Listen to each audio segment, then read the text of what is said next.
mensajes. Vamos a arrancar con Leonardo Castañeda. Vamos a arrancar con Leonardo Castañeda. Muy jugoso. Hoy tenemos bloque histórico, aparte viene muy bien custodiado, como dijimos ya al principio del programa.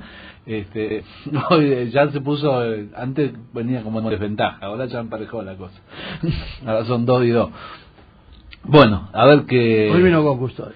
Exactamente. Sí, yo la vez pasada había comentado la batalla de Peguajó o Corrales y relaté el episodio. Dije que Hornos estaba enfrentado Conesa está enfrentado con Mitre a raíz de la batalla de Cepeda y que después le iba a contar la batalla. Vamos a hablar de eso, de la batalla de Cepeda hoy. En realidad me parece que lo voy a dividir en 2 partes porque es un poco largo, pero muy bien.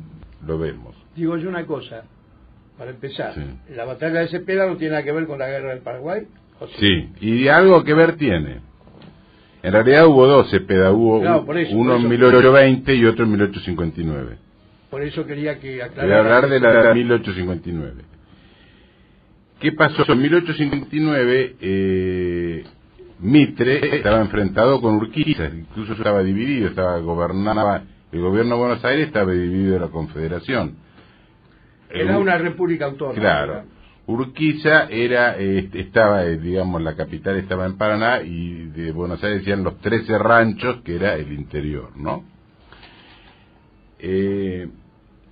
Urquiza trataba con López, porque se querían, digamos, con Mitre siempre se tenían ganas, pero o no podían, o no habían elementos para cruzar el río, etcétera. Entonces,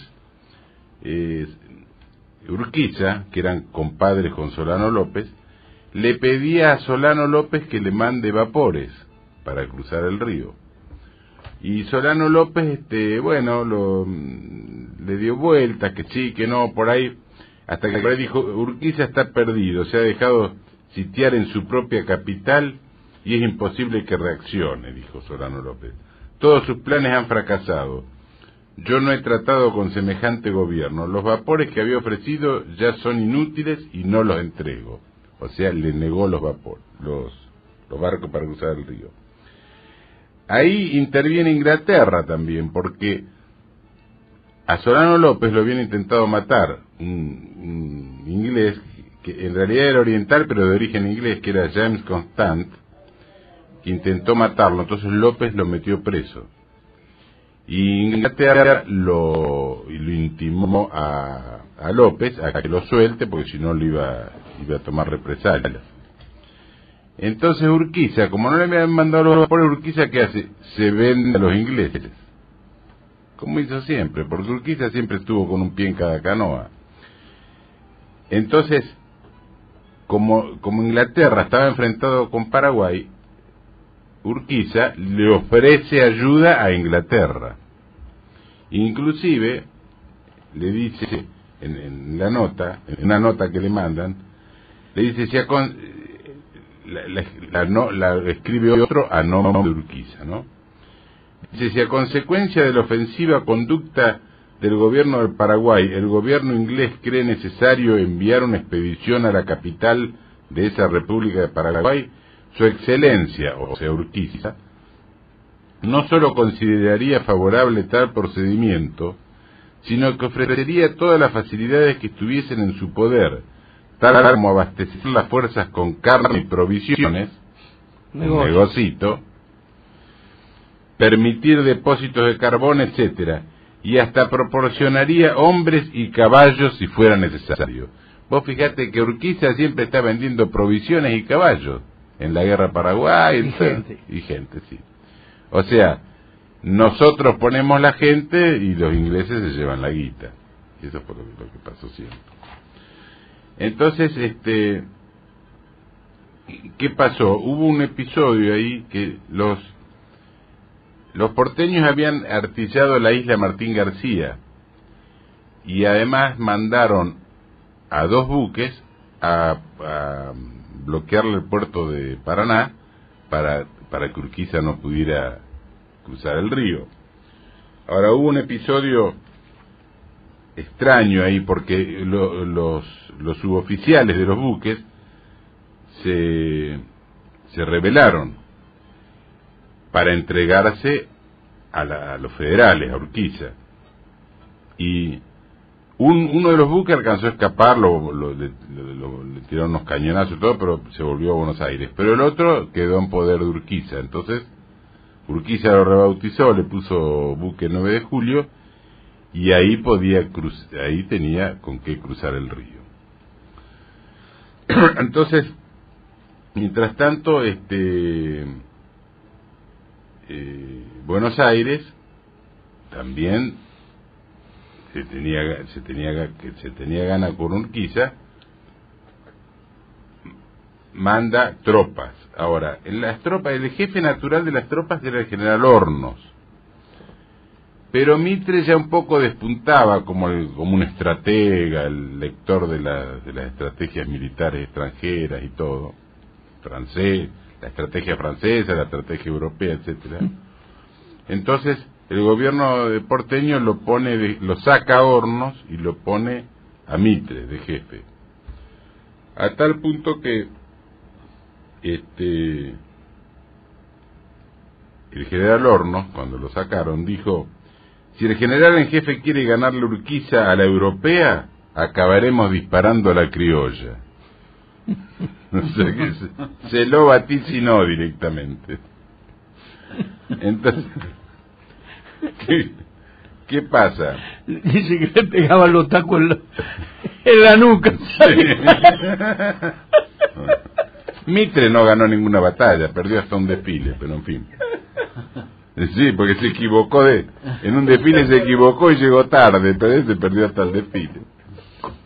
Bueno, la cuestión que Mitre, ¿qué hace? Se va como jefe de ejército, se demora inexplicablemente en San Nicolás y elige el campo de Cepeda.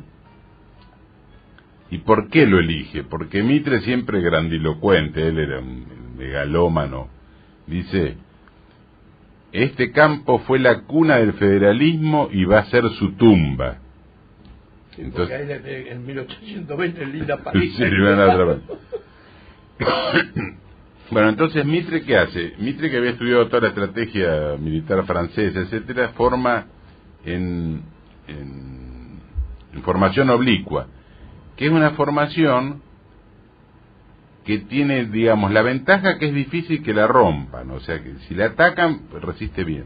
La dificultad que tiene es que no puede atacar, no puede, o sea, es una posición defensiva. Urquiza venía avanzando y cruza el arroyo del Medio, pero no alcanza a cruzar los bagajes de los carros, la artillería, los cañones, etcétera. Entonces, ¿qué pasa? Se quedan enfrentados en Cepeda, con los ejércitos a la vista, se quedan todo el día mirándose, pero como Mitre no podía atacar porque estaba la estrategia de él era defensiva. Y el otro tampoco podía porque le faltaba parte del ejército. Entonces, cuando... importante, artillería. Claro. Cuando logra pasar todo el bagaje, digamos, el río, Urquiza, ¿qué hace? Avanza, pero no avanza hacia donde estaba Mitre, sino que avanza por los dos flancos. Claro, Mitre en un momento, cuando vio que enfrente no había nadie, desenvainó el sable y dijo, en el campo de batalla dijo: victoria, victoria, hemos ganado. ¿Qué victoria? Los otros lo habían rodeado. Entonces, cuando se hizo de noche,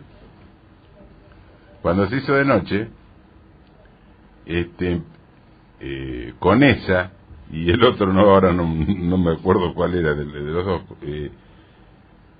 lo querían convencer a Mitre que todos esos fogones que estaban alrededor eran los federales, que cuando amaneciera se lo iban a comer crudo. Estaban tomando mate, ¿viste? Los tipos esperando que amanezca.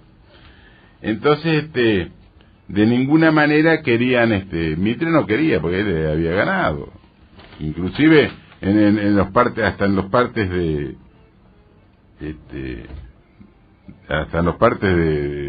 que daba los informes. Mira, era tal el optimismo que tenía. El exitismo. Sí. Eso es exitismo. Que cuando salió para Cepeda, Vélez Sarsfield le encargó a Mitre el caballo con que entre triunfante en Rosario para usarlo yo en esta primavera y en el próximo verano. Vos fíjate, los tipos ya se estaban repartiendo el cuero, todavía no habían cazado el oso. La cuestión ¿qué pasó? Con esa,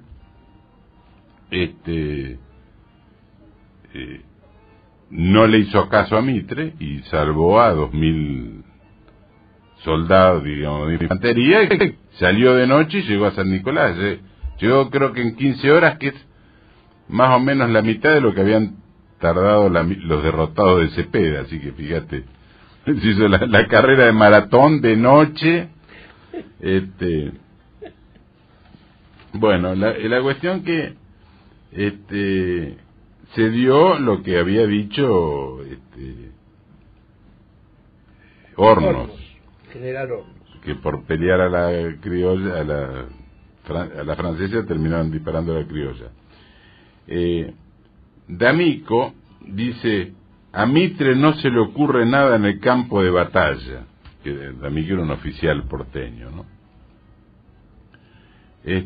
¿Cómo que no? Se le ocurrió disparar, ¿cómo que no? Ahora, Mitre, fíjate, Mitre estaba totalmente desorientado.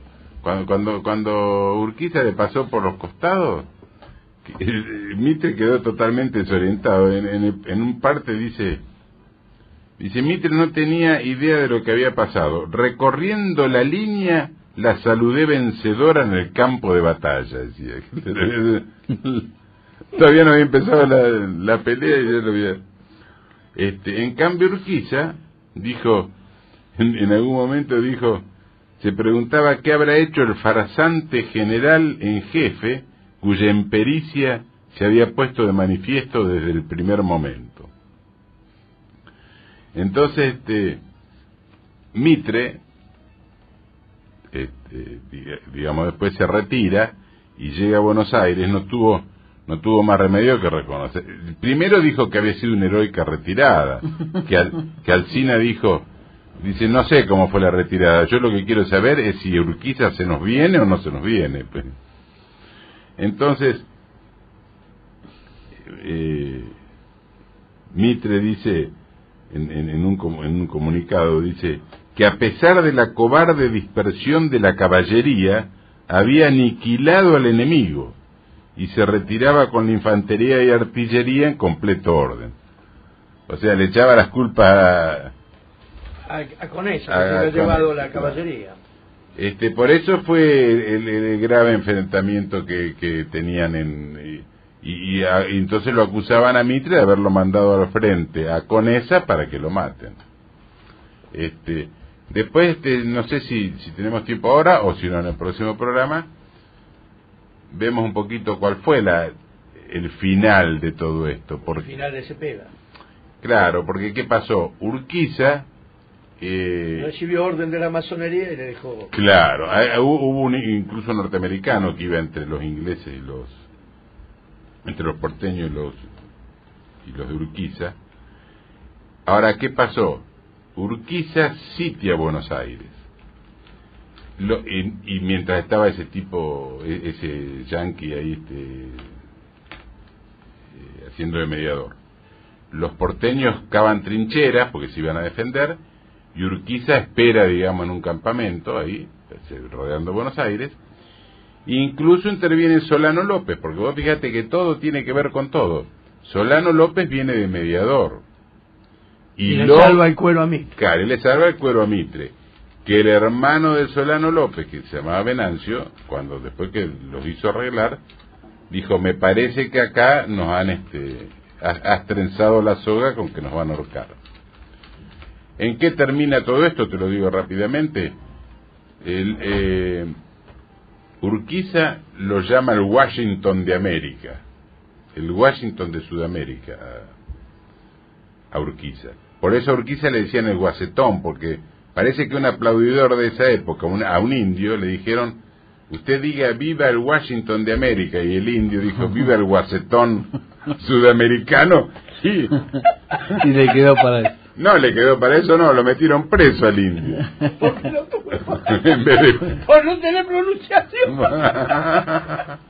Muy bien, así pasó la primera parte de Cepeda. Nos promete la segunda parte para el día martes seguramente. El Leonardo Castañino es quien nos acaba de contar todo este episodio de la batalla de Cepeda. Ahora